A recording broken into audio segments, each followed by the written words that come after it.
Hi friends, मुठ्ठल Joshi. या व्हिडिओमध्ये आपण कामगार विभागामध्ये 29 जुलै 2026 पासून परीक्षा सुरू होत आहे आणि त्यासाठी जेवढ्या पदांची जाहिरात आलेली आहे त्या सगळ्या पदांसाठी 40 प्रश्न हे तांत्रिक घटकावर आधारित असणार आहेत.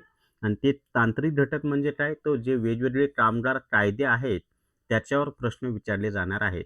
तर या व्हिडिओमध्ये आपण वेठ बिगार पद्धत निर्मूलन अधिनियम 1976 या एकाच कायद्यावर आधारित 50 वस्तुनिष्ठ प्रश्न पाहणार आहोत.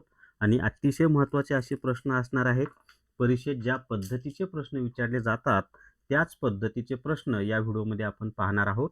आणि हा 13वा व्हिडिओ आहे. याच्या अगोदर 12 व्हिडिओ झालेले आहेत. ते व्हिडिओ तुम्हाला कुठं पाहता येतील, तर आपलं जे विठ्ठल जोशी यूट्यूब चॅनल आहे ना, ते ओपन केल्यानंतर कामगार विभागाची प्लेलिस्ट ओपन करा. त्या ठिकाणी अगोदरचे झालेले सगळे व्हिडिओ तुम्हाला पाहता येतील. तर या व्हिडिओला सर्वांनी लाईक करा, शेअर करा आणि विठ्ठल जोशी जे आपलं यूट्यूब चॅनल आहे ते सबस्क्राईब करा. आणि जर तुम्हाला फक्त कामगार कायद्याचाच रेकॉर्डेड व्हिडिओ कोर्स घ्यायचा असेल तर प्ले स्टोअरवरून विठ्ठल जोशी ॲप डाउनलोड करा आणि कामगार कायदे रेकॉर्डेड व्हिडिओ कोर्स विकत घ्या. फक्त 300+ GST मध्ये हा कोर्स उपलब्ध आहे आणि यामध्ये फक्त कामगार कायद्याचीच माहिती दिलेली आहे. चला तर मग आता पहिला प्रश्न आपण पाहणार आहोत. आणि पहिला प्रश्न तुम्हाला स्क्रीनवर दिसत आहे आता. तर या ठिकाणी पहा, पहिला प्रश्न आहे, वेठ बिगार पद्धत निर्मूलन अध्यादेश कधी लागू करण्यात आला? तर सुरुवातीला हा अध्यादेश लागू करण्यात आलेला आहे. तर वेठ बिगार पद्धत निर्मूलन अध्यादेश हा कधी लागू करण्यात आलेला आहे माहिती आहे का? तर 24 ऑक्टोबर 1975 या तारखेला लागू करण्यात आलेला आहे. आणि मग पुढे वेठ बिगार पद्धत निर्मूलन अधिनियम 1976 ला संमत झाला. परंतु अध्यादेश कधी लागू झाला? तर 24 ऑक्टोबर 1975. ह्या तारखा खूप महत्त्वाच्या असतात, तारखा पाठ करून ठेवा. त्याच्या पुढे पाहता, वेठ बिगार पद्धत निर्मूलन अधिनियम 1976 हा संपूर्ण भारतात कधीपासून लागू झाला असे मानले जाते?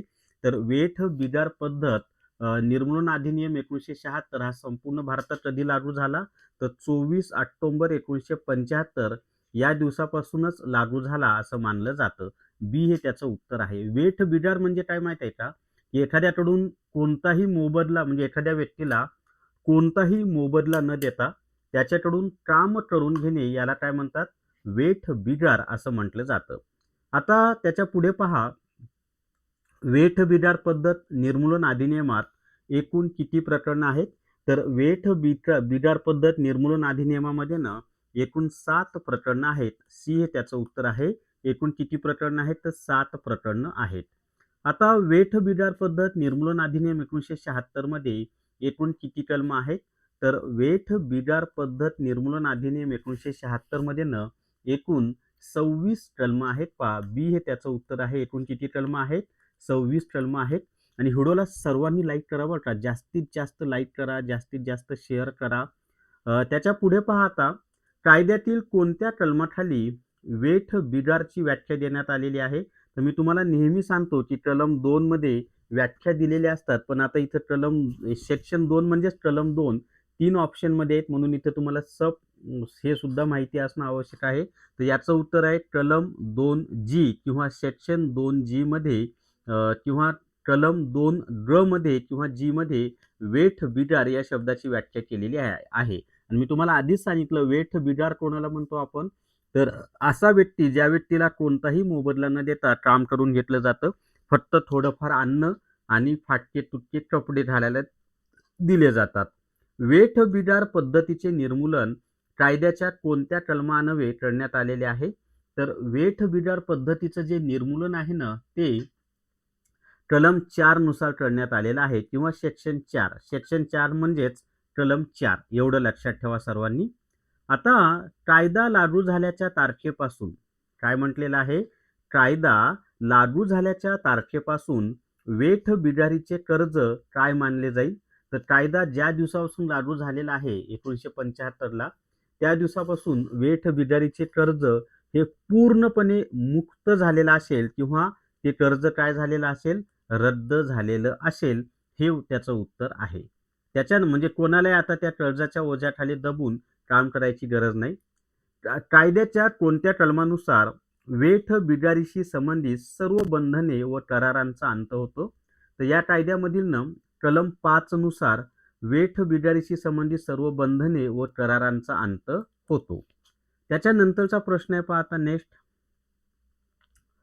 पुढचा प्रश्न आहे, वेठबिगारीच्या मालमत्तेवरील गहाण किंवा बोजा रद्द करण्याबाबत तरतूद कोणत्या कलमात आहे? आता वेठबिगारीच्या मालमत्तेवरील गहाण किंवा बोजा रद्द करण्याबाबतची तरतूद ही कलम 7 मध्ये आहे. त्यालाच आपण सेक्शन 7 सुद्धा म्हणतो. तर कशामध्ये माहिती दिलेली आहे याची? तर कलम 7 मध्ये किंवा सेक्शन 7 मध्ये त्याची माहिती दिलेली आहे. त्याच्या पुढे पाहता, मुक्त केलेल्या वेठबिगारीला त्याच्या राहत्या घरातून बेदखल करता येणार नाही, अशी तरतूद कोणत्या कलमात आहे? तर मुक्त केलेल्या वेठबिगाराला त्याच्या राहत्या घरातून बेदखल करता येणार नाही याची तरतूद ही कलम 8 मध्ये केलेली आहे. कशामध्ये केलेली आहे? कलम 8 किंवा सेक्शन 8 मध्ये ए हे त्याचं उत्तर आहे. आता आपण 18 नंबरचा प्रश्न स्क्रीनवर पाहणार आहोत आणि व्हिडिओला सर्वांनी जास्तीत जास्त लाईक करा बरं का. खूप छान प्रश्न काढलेले आहेत मी. वेठबिगार पद्धत निर्मूलन कायद्याची अंमलबजावणी करण्याची मुख्य जबाबदारी कोणाची आहे?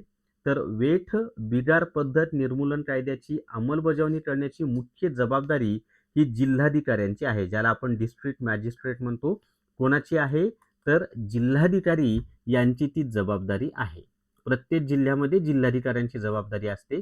कायद्याच्या कलम 10 नुसार जिल्हाधिकारी कायद्याच्या कलम 10 नुसार जिल्हाधिकारी आपल्या अधिकारांचे वाटप कोणाकडे करू शकतात?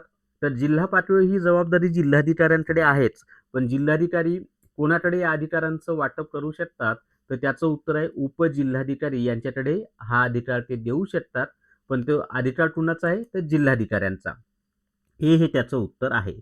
वेठबिगारांचे पुनर्वसन करण्याची आर्थिक व सामाजिक जबाबदारी कोणावर असते? तर वेठबिगारांचे पुनर्वसन करण्याची आर्थिक व सामाजिक जी जबाबदारी आहे ना, ती राज्य सरकार व संबंधित अधिकारी यांची असते. आता मुळामध्ये ती राज्य सरकारच आहे.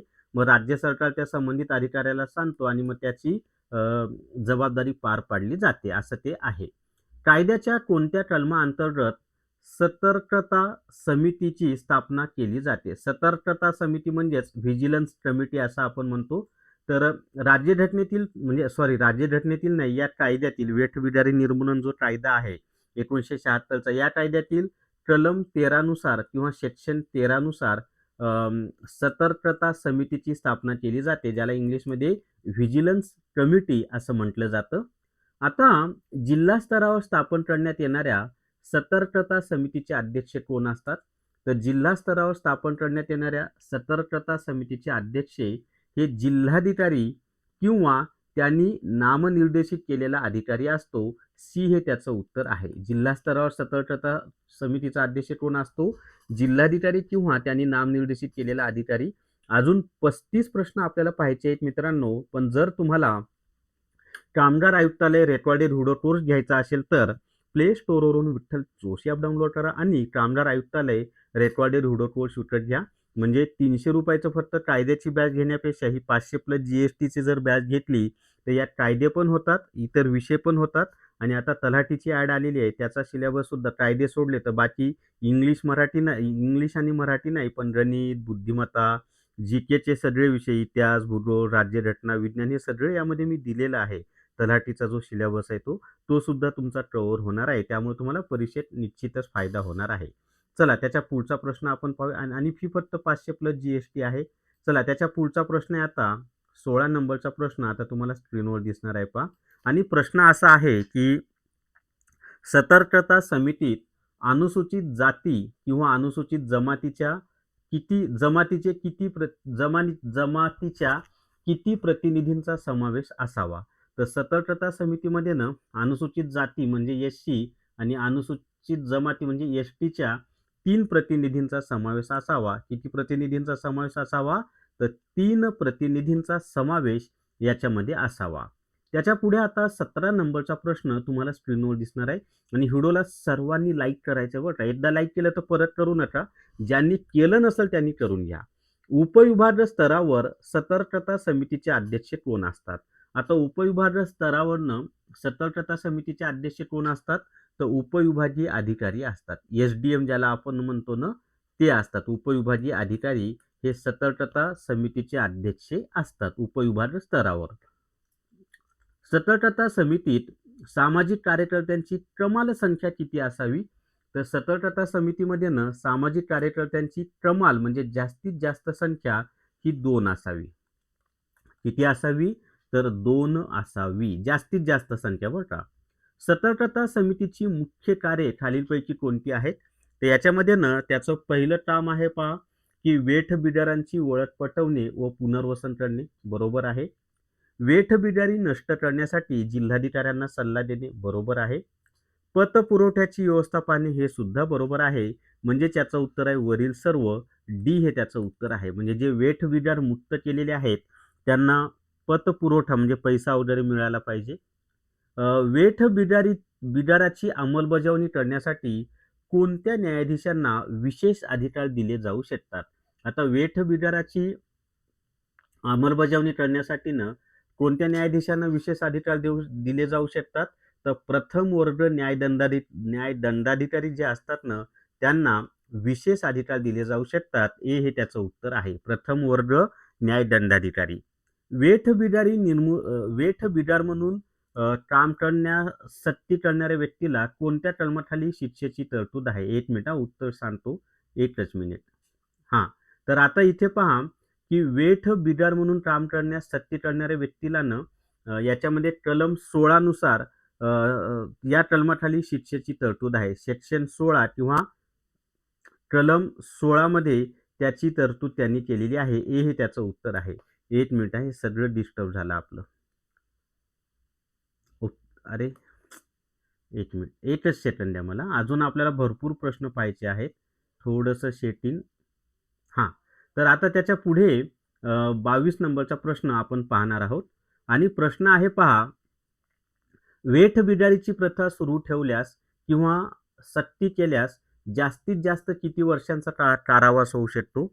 तर वेठ बिडारीची प्रथा सुरू ठेवल्यास किंवा वेठ बिडारी करण्यासाठी सक्ती केल्यास जास्तीत जास्त 3 वर्षांचा कारावासाची शिक्षा होऊ शकते. किती? 3 इयर्स किंवा 3 वर्षे. आता मला वाटतं वेठ बिडारी अस्तित्वात नाहीये, पण 1975 मध्ये होती अस्तित्वात. आणि त्यावेळेसच्या मानाने हे जास्तच होतं, पैशाचं सुद्धा. वेठ बिडारीची सक्ती करणाऱ्या व्यक्तीला कारावासासोबत जास्तीत जास्त किती दंडाची तरतूद आहे? तर वेठ बिडारीची सक्ती करणाऱ्या व्यक्तीला कारावासासोबतच जास्तीत जास्त 2,000 रुपयाच्या दंडाची सुद्धा तरतूद आहे. बी हे त्याचं उत्तर आहे. 2,000 रुपये. वेठ बिडारीच्या कर्जाची वसुली करण्याचा प्रयत्न केल्यास कलम 17 नुसार कोणती शिक्षा आहे? आता वेठ बिडारीच्या कर्जाची वसुली करण्याचा जर प्रयत्न केला ना तर त्यामध्ये ना 3 वर्षापर्यंतचा कारावास आणि 2,000 रुपये दंड अशी शिक्षा आहे. ए हे त्याचं उत्तर आहे. 3 वर्षापर्यंतचा कारावास आणि 2,000 रुपये दंड अशी शिक्षा दिली जाते. त्याच्यानंतरचा प्रश्न पाहता, वेठ बिडाराला त्याच्या मालमत्तेतून किंवा राहत्या घरातून बेकायदेशीरपणे बेदखल केल्यास कोणती शिक्षा आहे? आता याची माहिती कलम 19 मध्ये दिलेली आहे बरं का, ते पण माहिती असू द्या. तर ती सुद्धा ही शिक्षा आहे की 3 वर्षापर्यंतचा कारावास आणि 2,000 रुपये दंड. ही माहिती कशामध्ये दिलेली आहे? कलम 19 मध्ये, की वेठ बिडाराला त्याच्या मालमत्तेतून किंवा राहत्या घरातून बेकायदेशीरपणे दखल केल्यास 3 वर्षापर्यंतचा कारावास किंवा 2,000 रुपयापर्यंतचा दंड. या अधिनियमाअंतर्गत होणारे सर्व गुन्हे कसे मानले जातात? तर या अधिनियमाअंतर्गत होणारे सर्व गुन्हे हे ना दखलपात्र आणि अजामीनपात्र म्हणजे त्यांना जामीन मिळत नाही. अजामीनपात्र. तर दखलपात्र आणि अजामीनपात्र मानली जातात. चला त्याच्या पुढे पहा आता, या कायद्यातील कलम 21 नुसार गुन्ह्यांची संक्षिप्त सुनावणी करण्याचे अधिकार कोणाला आहेत? तर या कायद्यातील कलम 21 नुसार गुन्ह्यांची संक्षिप्त सुनावणी करण्याचे अधिकार हे कार्यकारी दंडाधिकारी म्हणजेच एक्झिक्युटिव्ह मॅजिस्ट्रेट यांना आहेत. ए हे त्याचं उत्तर आहे. कार्यकारी दंडाधिकारी किंवा एक्झिक्युटिव्ह मॅजिस्ट्रेट. जर कंपनीद्वारे या अधिनियमाअंतर्गत गुन्हा केला गेला तर त्यास कोण जबाबदार धरले जाते? तर कंपनीद्वारे जर हा गुन्हा केला ना तर कंपनीचे संचालक, व्यवस्थापक आणि जबाबदार अधिकारी यांना जबाबदार धरलं जातं. कंपनीचे संचालक, व्यवस्थापक आणि जबाबदार अधिकारी. सरकारी अधिकाऱ्यांनी चांगल्या भावनेने केलेल्या कृतीला या कायद्याच्या कोणत्या कलमाने संरक्षण दिलेले आहे? तर त्यासाठी कलम 24 नुसार हे संरक्षण देण्यात आलेलं आहे. सेक्शन 24 किंवा कलम 24 की सरकारी अधिकाऱ्यांनी चांगल्या भावनेने केलेल्या कृतीला कलम 24 नुसार संरक्षण देण्यात आलेले आहे. आता त्याच्या पुढे 30 नंबरचा प्रश्न आपण पाहूयात. ज्यांनी लाईक केलं नसेल त्यांनी लाईक करून घ्या बरं आणि व्हिडिओ जास्तीत जास्त शेअर झाला पाहिजे. या कायद्याची प्रभावी अंमलबजावणी करण्यासाठी नियम बनवण्याचा अधिकार कोणाला आहे? तर या कायद्याची प्रभावी अंमलबजावणी करण्यासाठी नियम बनवण्याचा अधिकार हा केंद्र सरकारला आहे. बी हे त्याचं उत्तर आहे, केंद्र सरकार. अजूनही 20 प्रश्न आपल्याला पाहायचे आहेत. पण जर तुम्हाला फक्त कामगार कायद्याचाच रेकॉर्डेड व्हिडिओ कोर्स घ्यायचा असेल तर प्ले स्टोअरवरून विठ्ठल जोशी ॲप डाउनलोड करा आणि कामगार कायदे रेकॉर्डेड व्हिडिओ कोर्स विकत घ्या. फक्त 300+ GST मध्ये हा कोर्स उपलब्ध आहे आणि याच्यातून संपूर्ण सिलेबस तुमचा कव्हर होतो. कशाचा? फक्त तांत्रिक घटक कामगार कायद्याचाच सिलेबस यामधनं तुमचा कव्हर होणार आहे. चला त्याच्या आणि फी फक्त 300+ GST आहे. आता 31 नंबरचा प्रश्न आपण पाहूयात. प्रश्न असा आहे, केंद्र सरकार नियम बनवण्याचा अधिकार कोणत्या कलमान्वये वापरते? म्हणजे या कायद्यानुसार नियम बनवण्याचा अधिकार केंद्र शासनाचा आहे आणि तो कोणत्या कलमानुसार आहे? तर तो आहे कलम 26 नुसार किंवा सेक्शन 26 किंवा कलम 26 नुसार तो केंद्र सरकारचा अधिकार आहे. त्याच्या आणि 26 कलम आहेत बरं का या कायद्यामध्ये. भारतीय संविधानाच्या कोणत्या अनुच्छेदानुसार वेठबिगारी आणि मानवी व्यापार यावर बंदी घालण्यात आलेली आहे? तर भारताच्या राज्यघटनेमधील कलम 23 नुसार वेठबिगार आणि मानवी व्यापार याच्यावर बंदी घालण्यात आलेली आहे. कशामध्ये माहिती दिलेली आहे? आर्टिकल 23 म्हणजे कलम 23 याच्यामध्ये ती माहिती दिलेली आहे. वेठबिगार पद्धतीने घेतलेले कर्ज फेडण्यासाठी वेठबिगाराने काय देणे बंधनकारक मानले जात होते? तर याच्यामध्ये याचं उत्तर आहे पहा, विनामूल्य किंवा अल्प दरात श्रमसेवा देणं बंधनकारक होतं. मी तुम्हाला वरच माहिती दिलेली आहे की वेठबिगार पद्धतीने घेतलेले कर्ज फेडण्यासाठी वेठबिगाराने विनामूल्य किंवा अल्प दरात श्रम किंवा सेवा देणे बंधनकारक आहे असे मानलं जातं. त्याच्या पुढे आता 34 नंबरचा प्रश्न आहे पहा. प्रश्न असा आहे, वेठबिगार मुक्त झाल्यानंतर त्याच्याकडून पूर्वीचे कर्ज वसूल करण्यासाठी दिवाणी न्यायालयात दावा दाखल करता येतो का? तर वेठबिगार मुक्त झाल्यानंतर त्याच्याकडून पूर्वीचे कर्ज वसूल करण्यासाठी दिवाणी न्यायालयात दावा दाखल करता येत नाही. बी हे त्याचं उत्तर आहे. असा कोणताही दावा दिवाणी न्यायालयामध्ये दाखल करता येत नाही. जर एखाद्या वेठबिगाराची गहाण ठेवलेली मालमत्ता सावकाराच्या ताब्यात असेल तर ती परत करण्याचे आदेश कोण देऊ शकते? तर ती परत करण्याचे जे आदेश आहेत ते जिल्हाधिकारी किंवा त्यांनी नेमलेला कोणताही अधिकारी देऊ शकतो. समजले की जर एखाद्या वेठबिगाराची गहाण ठेवलेली मालमत्ता सावकाराच्या ताब्यात असेल तर ती मुक्त करण्याचे आदेश जिल्हाधिकारी किंवा जिल्हाधिकाऱ्यांनी नेमलेला कोणताही त्यांचा प्रतिनिधी तो आदेश देऊ शकतो. तर ए हे त्याचं उत्तर आहे. आता त्याच्यानंतर 36 नंबरचा प्रश्न आपण पाहणार आहोत. प्रश्न असा आहे पहा, सतर्कता समितीच्या बैठकीचे आयोजन साधारणपणे किती कालावधीत केले जाते? तर सतर्कता समितीच्या बैठकीचे जे आयोजन आहे ते साधारणपणे आवश्यकतेनुसार नियमावलीप्रमाणे, म्हणजे असे काही फिक्स त्याचं हे नाहीये. जेव्हा आवश्यकता असेल आणि आता जी काही नियमावली बनवलेली आहे त्याप्रमाणे ती बैठक होणं आवश्यक असतं. डी हे त्याचं उत्तर आहे आणि सतर्कता समितीची माहिती मी तुम्हाला वरच दिलेली आहे. वेठबिगार पद्धत निर्मूलन कायदा लागू होण्यापूर्वी न्यायालयात प्रलंबित असणारे वेठबिगारीच्या कर्जाचे सर्व खटले काय होतात?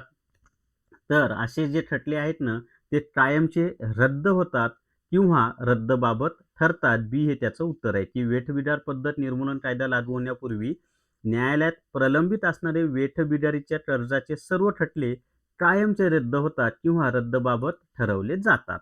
त्याच्यानंतर आता 38 नंबरचा प्रश्न आपण पाहणार आहोत आणि प्रश्न असा आहे, जर एखाद्या व्यक्तीने वेठबिगाराला दिलेल्या कर्जापोटी त्याची मालमत्ता लिलावात विकली असेल तर ते विक्री व्यवहार डॅश डॅश डॅश.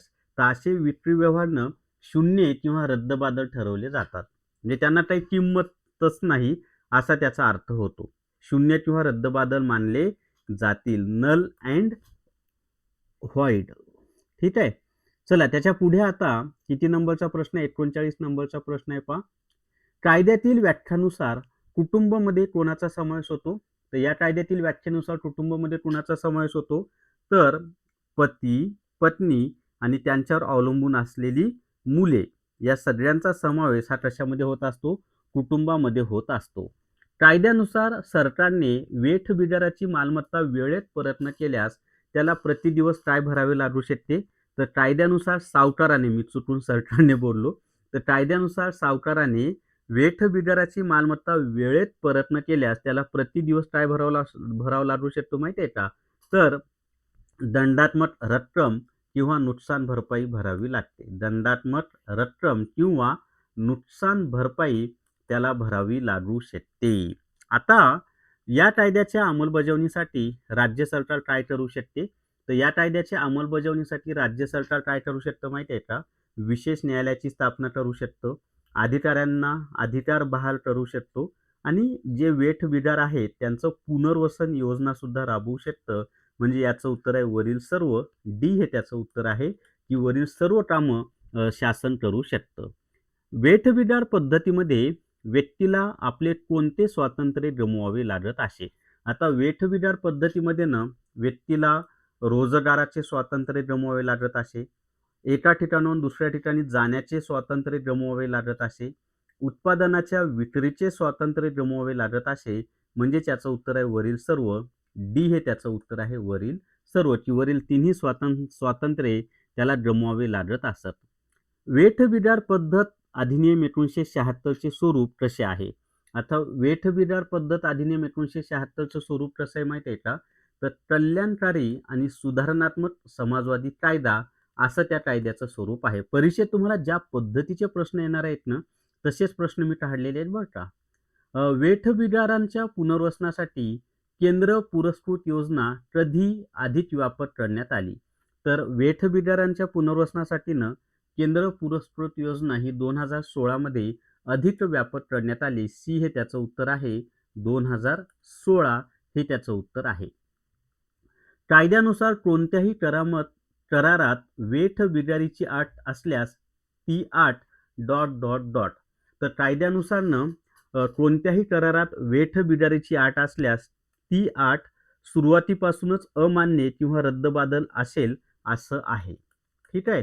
चला त्याच्या पुढे आता 46 नंबरचा प्रश्न आपण पाहूयात. सतर्कता समितीमध्ये ग्रामीण भागातील पतपुरवठा संस्थांचे किती प्रतिनिधी असतात? तर सतर्कता समितीमध्ये ग्रामीण भागातील पतपुरवठा संस्थांचे एकूण किती प्रतिनिधी असतात? तर 3 प्रतिनिधी असतात. किती प्रतिनिधी असतात? 3 प्रतिनिधी असतात. सी हे त्याचं उत्तर आहे. आता त्याच्या पुढे 47 नंबरचा प्रश्न आहे पहा. वेठबिगाराला त्याच्या वेठबिगारीच्या करारातून मुक्त केल्यानंतर त्याला दिलेल्या पूर्व तनखा किंवा मजुरीची वसुली करता येते का? तर याचं उत्तर आहे नाही. अशी काही आधी वेतन दिलेलं असेल किंवा मजुरी दिली असेल तर त्याची वसुली करता येत नाही. कारण वेठबिगारांवर होणारा जो अन्याय आहे त्यापासून वाचवण्यासाठी तर हा कायदा केलेला आहे ना. जर एखाद्या व्यक्तीवर बिगारीची सक्ती केल्याचा आरोप असेल तर ते सिद्ध करण्याची प्राथमिक जबाबदारी किंवा पुराव्याचा भार कोणावर असतो? तर हा भार कोणावर असतो माहित आहे का? तर आरोपीवर म्हणजेच सावकारावर असतो. कोणावर असतो? आरोपीवर म्हणजेच सावकारावर असतो. की जर एखाद्या सावकारावर वेठबिगारीची सक्ती केल्याचा आरोप असेल तर तो सिद्ध करण्याची प्राथमिक जबाबदारी किंवा पुराव्याचा भार हा सावकार किंवा आरोपीवर असतो. आता त्याच्या पुढचा प्रश्न आहे 49 नंबरचा. कायद्याच्या कलम 14 नुसार सतर्कता समितीचा मुख्य उद्देश काय आहे? तर सतर्कता समितीचा मुख्य उद्देश आहे वेठबिगारीचे निर्मूलन व पुनर्वसन निश्चित करणे हाच या कलम 14 नुसार म्हणजे सतर्कता समितीचा उद्देश आहे. वेठबिगारी पद्धत कायदा कोणत्या प्रकारच्या शोषणापासून नागरिकांना संरक्षण देतो?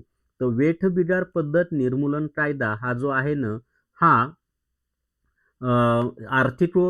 आर्थिक शोषण याच्यापासून नागरिकांना संरक्षण देतो.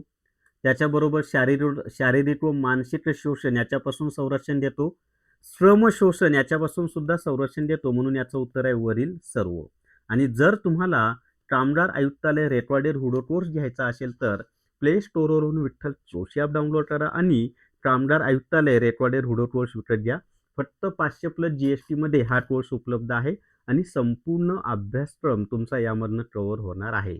तर या व्हिडिओमध्ये एवढीच माहिती. या व्हिडिओला सर्वांनी लाईक करा, शेअर करा आणि विठ्ठल जोशी जे आपलं यूट्यूब चॅनल आहे ते सबस्क्राईब करा. थांबूयात. Thank you very much.